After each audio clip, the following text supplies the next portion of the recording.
acting coach,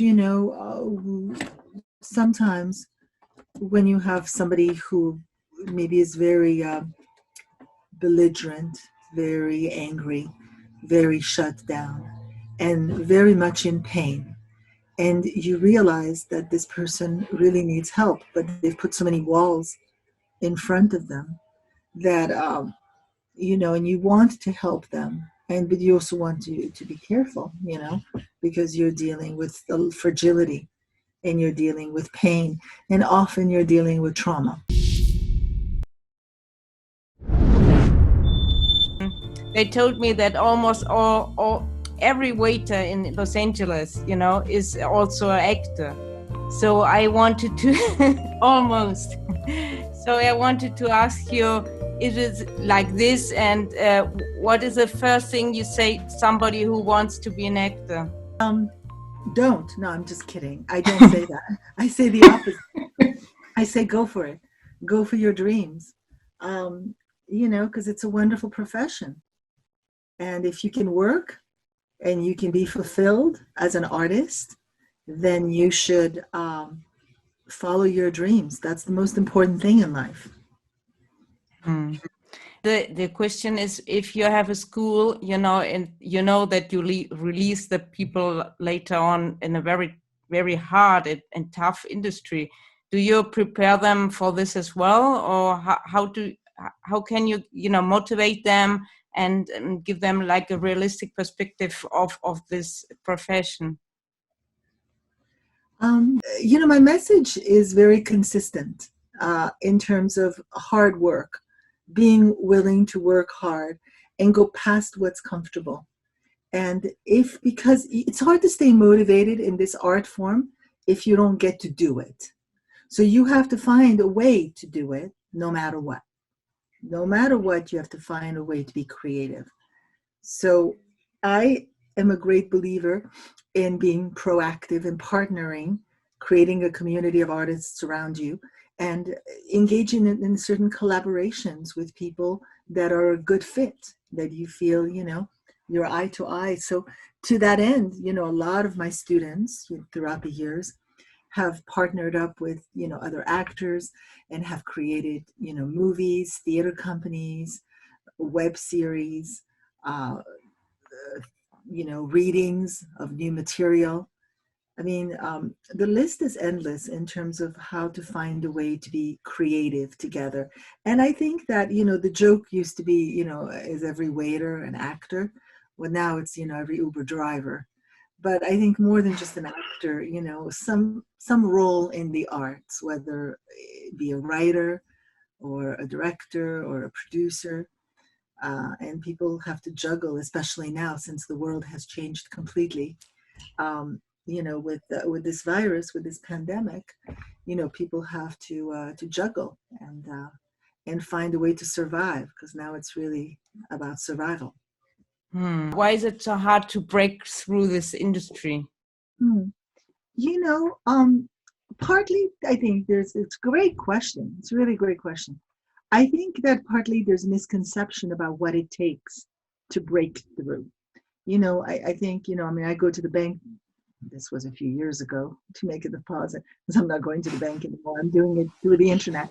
But and the teller says, "What do you do?" I say, "Well, I teach acting." And she goes, "Oh, I can do that." So there's a misconception that everybody thinks that they can act. Everybody thinks, but if you're going to be a doctor, you don't think you can go in and perform a surgery.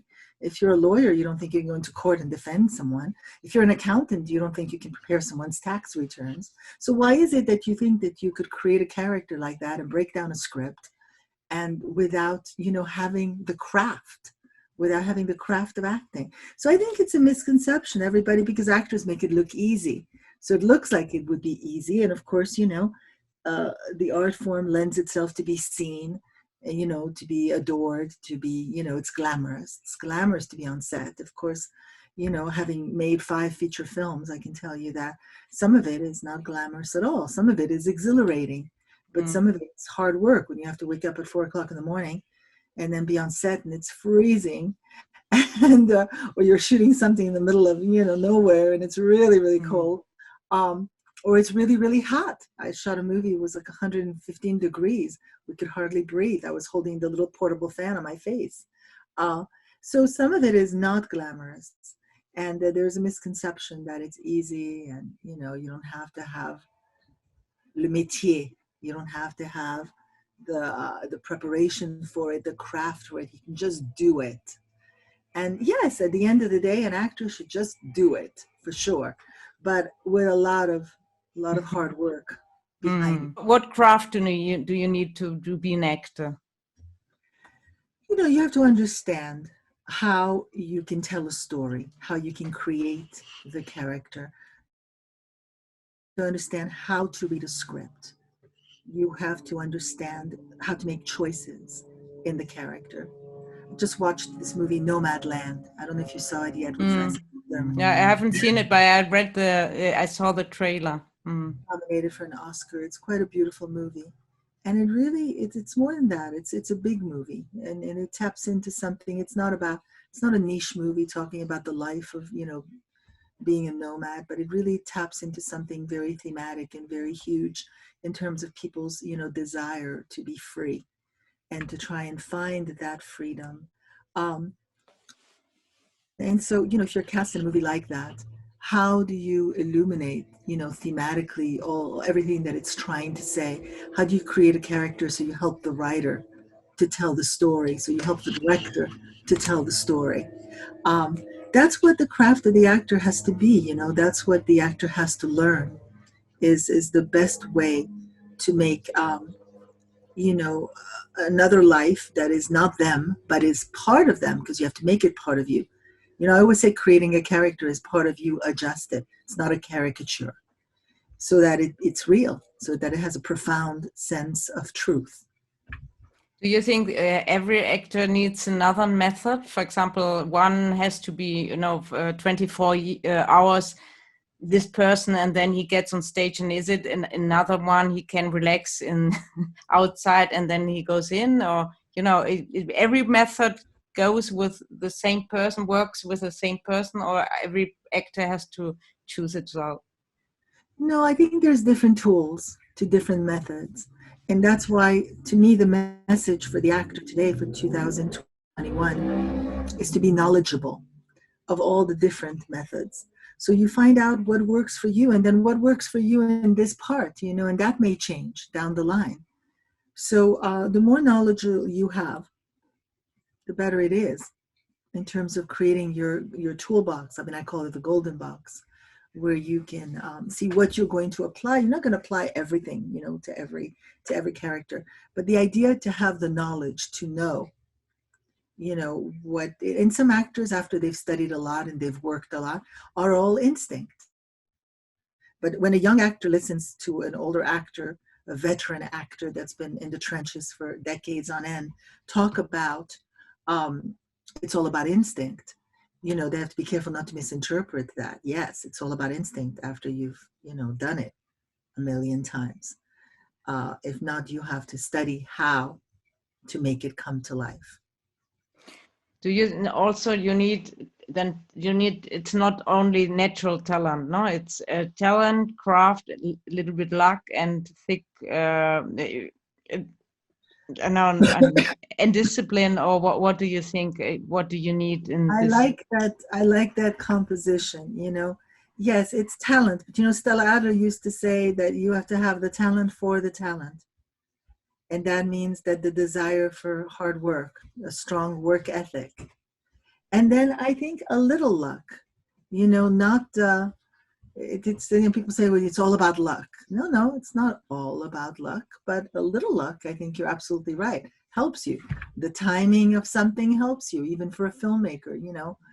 You make a movie and it's released during not the good timing. Timing is also everything.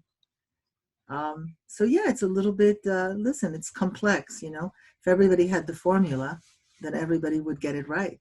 But I don't think there's a formula to this. But, you know, I am a strong believer that if you apply yourself and you work hard, that opportunity really knocks on everybody's door. Are you able to deliver when it knocks on your door? Hmm. And you work with, for example, Salma Hayek, and Gerard Butler, Penelope Cruz, and so on. What do you think? Did they have something in common? Yes, great question. You really have great questions. I do think, and I've worked with those actors and of course, many more, and I have observed throughout the years a very, very strong sense of work ethic. Even if they appear to be carefree, which an actor should be. An actor should have that child, the wonder child in them. But also, alongside with that, a very strong sense of really working hard. And this is actually my lecturing class today, and the willingness to go past what's comfortable, which is, not so easy to let yourself be uncomfortable because we all seek comfort. We want to be comfortable. The most challenging things you experience, or Was a director or as an acting coach? as an acting coach? As an acting coach, sometimes when you have somebody who maybe is very belligerent, very angry, very shut down, and very much in pain, and you realize that this person really needs help, but they've put so many walls in front of them that and you want to help them, but you also want to be careful, because you're dealing with fragility, and you're dealing with pain, and often you're dealing with trauma. And so you want to be careful how you thread that. Very luckily, I've been teaching, I can't even tell you how many years, but I think almost 30 years now. I've been teaching a long time. And so, again, it's my experience as a teacher that would help me in a situation like that, how to, try to reach to this person. Ultimately, listen, I've had many, many actors have breakthroughs in classes and go close to something that they are absolutely terrified of going close.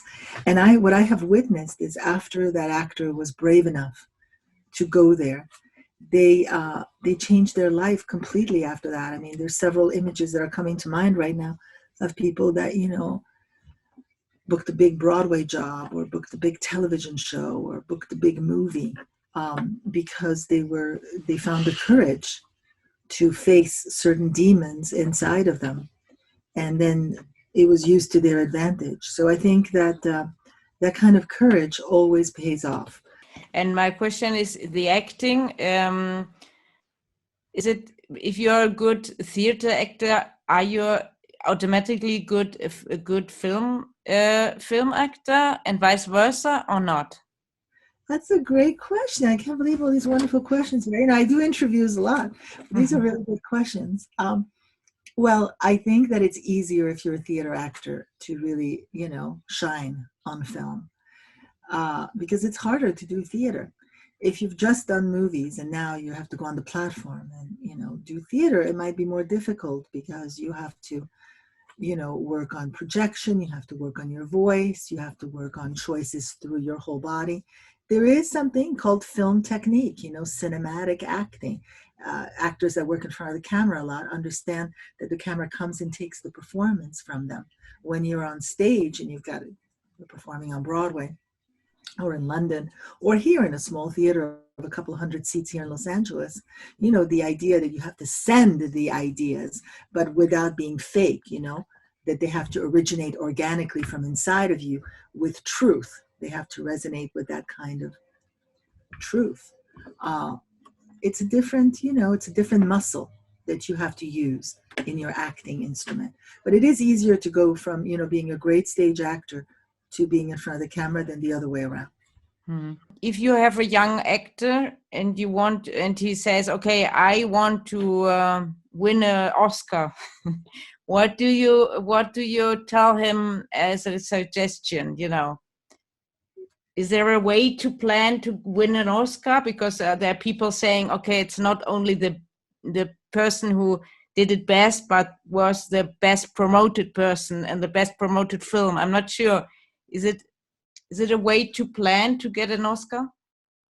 I think that you can't plan it, obviously, because you can't plan life. Life is a series of surprises. Um, but sure, put it on your vision board, absolutely, because what does the Oscar represent? It represents, a certain degree of excellence that people perceive you as that excellent. So yeah, I mean, as an exercise in acting class, many actors can rehearse their acceptance speech. But sure, absolutely, as a goal. But what does it mean when you win an Oscar? That you have to roll up your sleeves the day after and you have to go back to work, probably twice as hard. That's what it means. Is it possible that a lot of actors who win an Oscar afterwards, the career goes down? They are like people saying it's better not to win an Oscar because then it's very difficult afterwards. Is it like this, or why is it like this? No, I don't think so. If anything, your quota goes up. I mean, it depends who wins it, of course, who won the Oscar. But I think that winning an Oscar can only help your career. Um, I don't think it can hurt your career unless you're a difficult actor and you turn things down. It depends. I mean, I think, to be at a certain level in your career and having won that kind of an award, then what do you pick? I remember when Gary Oldman won a few years ago. I can't remember what he won the Oscar for, but I remember that his agents were working so that they can bring them a lot of offers. So, because somebody like Gary Oldman just wants to work and work and work and work. He just wants to work. He just wants to create. So I think at the end of the day, you're nominated, you win, you don't win, you're not. It doesn't matter. The thing is, are you driven to be creative? If you have a school, for example, all this Me Too debate, did you, for example, know that there are people like Weinstein who are doing, that you have to be careful, and then you brief the young actresses saying, okay, if you're in such a situation, you have to be careful? Listen, unfortunately, there has been some, horrific, vile predators. And it's good that, there has been this kind of a movement, this kind of a conversation in our culture, especially for young actors, that come into Hollywood and they don't know. And there's always going to be, predators that are going to be after them.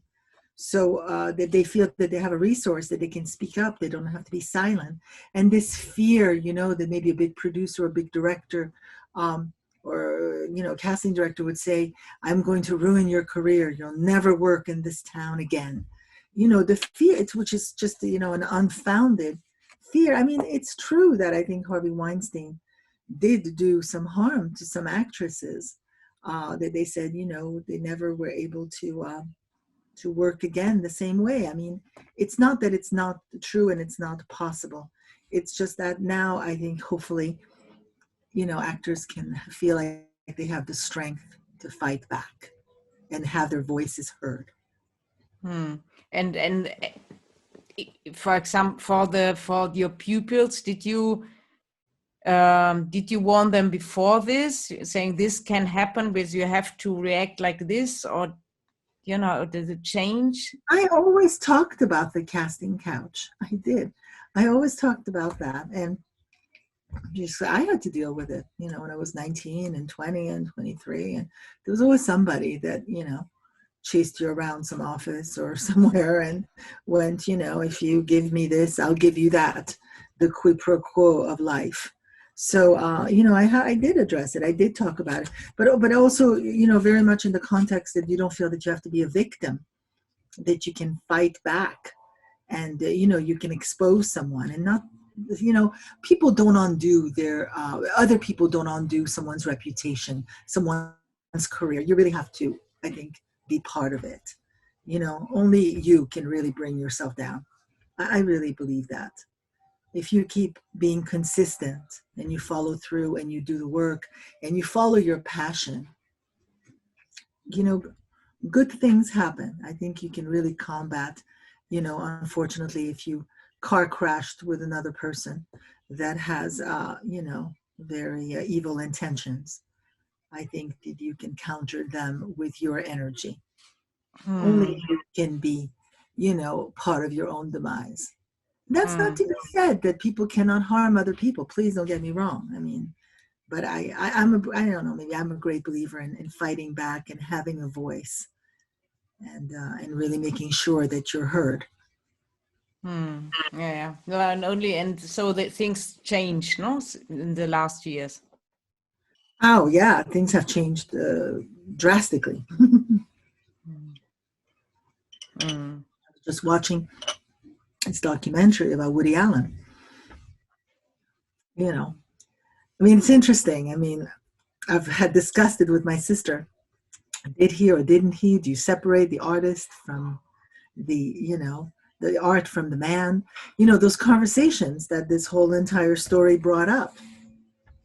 But I think that he, this last few years, because of the Me Too movement, that has certainly tarnished him in a way that it wasn't before. You have, I was not there, but there are a lot of people saying, for example, Lars von Trier was very hard as a director and so on. Not nothing else.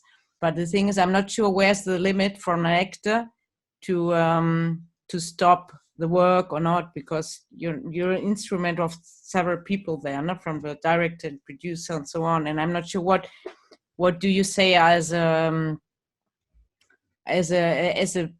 teacher, where the limits are there, Yeah, well, you don't let things go past, the moment that somebody makes you feel uncomfortable and is not professional, is not appropriate, you speak up. Those are you don't let someone, enforce on the limits. You put your foot down.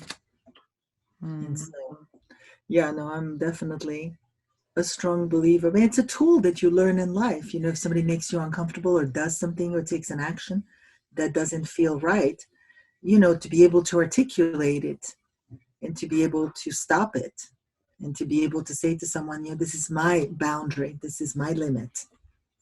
No, it's only as an actor, I suppose, if they push you to a very good acting, but it's almost, like a borderline.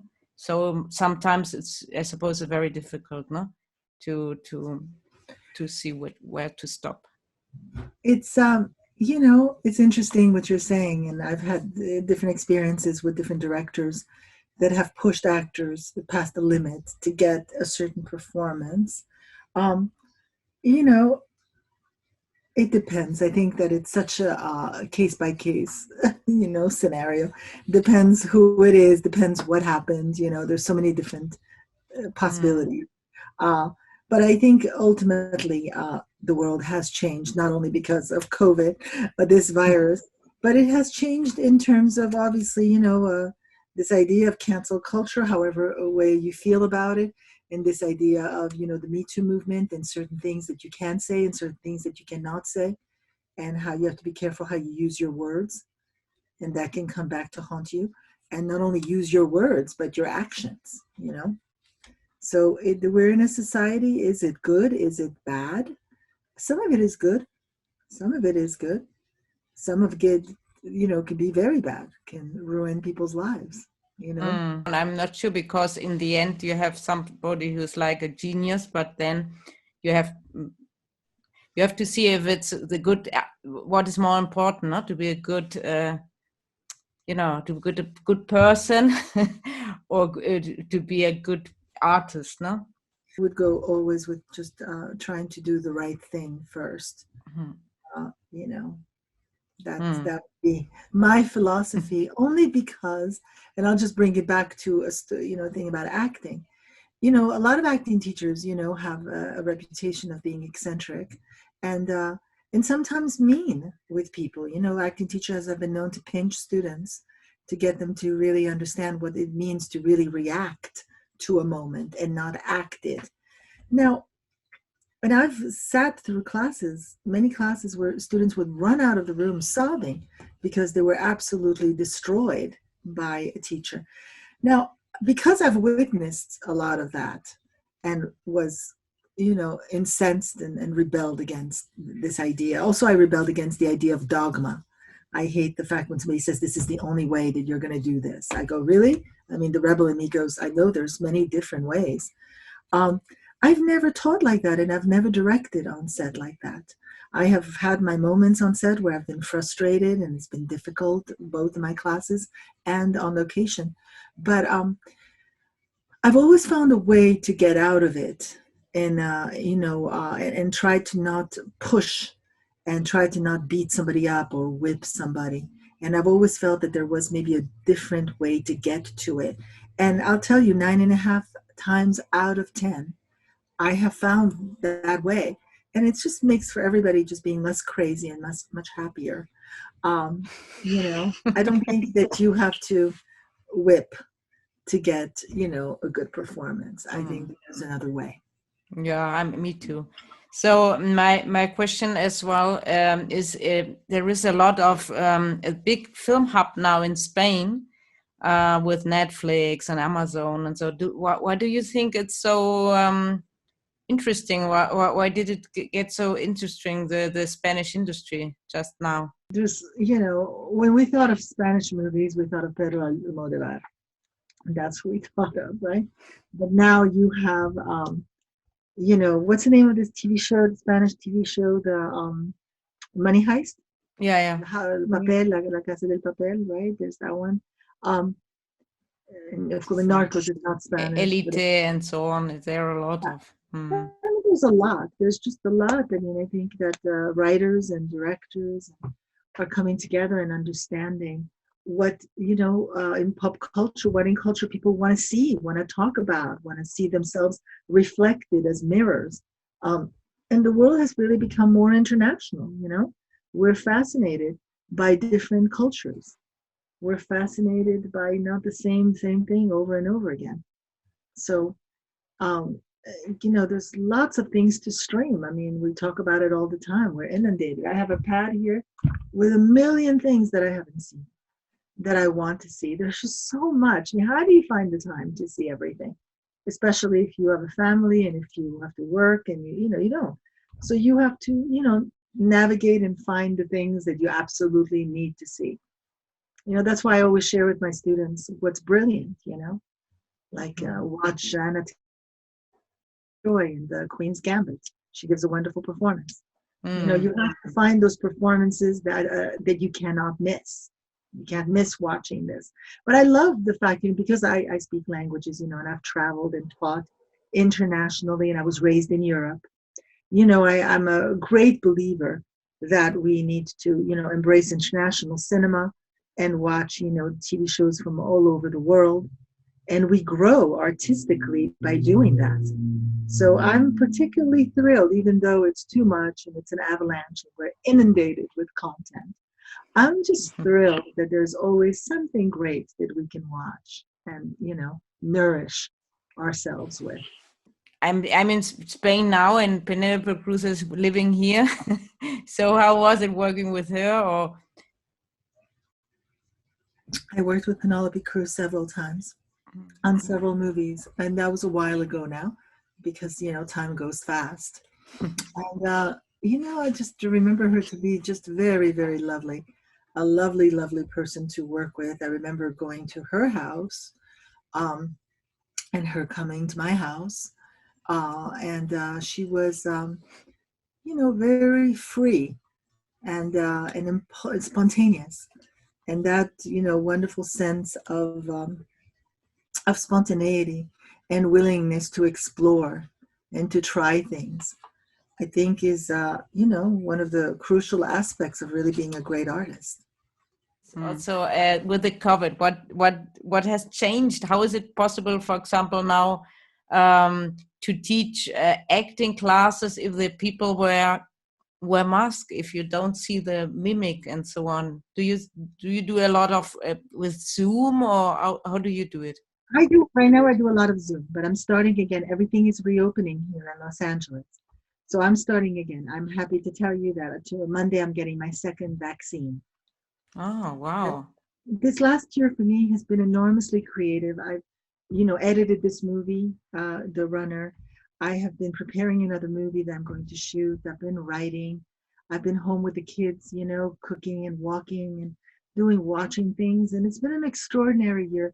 The only huge, deep sadness has been watching the news, and learning of people. And I've lost people. People have died that I've known to COVID. So that's been, of course, the absolutely heartbreaking part of this. But the other part of it has been a respite. I've realized how much I was on the treadmill all the time.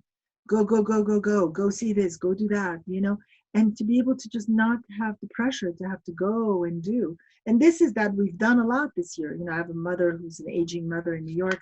So we took the plane several times and we went to New York, and we went to the beach, and we went to the mountains. So we lived. We did not live this year. We lived, but with a lot of precautions, spraying a lot of things, washing hands, masks, the whole thing. And now, of course, we're not going to relax because we have the vaccine. We're going to still be cautious. But students are socially distanced with masks. And when they take off to do a scene in class, they take off the masks and they have a partition, a plastic partition in between them. So if they spit, it doesn't reach them. So that's basically a lot of safety measures that we have in place. But a lot of our students, and we have a lot of students in our school, are willing to get vaccinated. So I think a lot of people are going to get vaccinated. Some people are going, I'm not going to get vaccinated. But I think ultimately people are going to get vaccinated because they want to live on every level, The thing is, for example, here we don't have so much vaccines just now, for example, the young people, I'm not sure when they will have the opportunity to get the vaccine, So, but I'm not sure if in America it's much quicker. No, it's now. They say by April 15th, all the students can get vaccinated. They want to reopen the schools. Reopening the schools is the big thing, because if you reopen the schools, then the parents can go back to work. Then the economy can move again. So that's, all these, they've studied it. So thank you very much. And I hope I can invite you to a tapa y tinto de verano if you come to Spain. It's on my list. I'm coming to Barcelona. I'll let you know when. It's on my list. Sure. Yes, sure. And then you take the AVE and you come to Madrid. I'm in Madrid, yeah? Oh, you're in Madrid? Okay. Yeah, I'm in Madrid, but in 2 hours from Barcelona, you're in Madrid. Yeah. Well, I love Spain. And, as soon as next year, I think we're looking at next year. Yeah. So thank you very much. And it was a pleasure. Thank you. Thank you very much. Bye-bye. Bye-bye.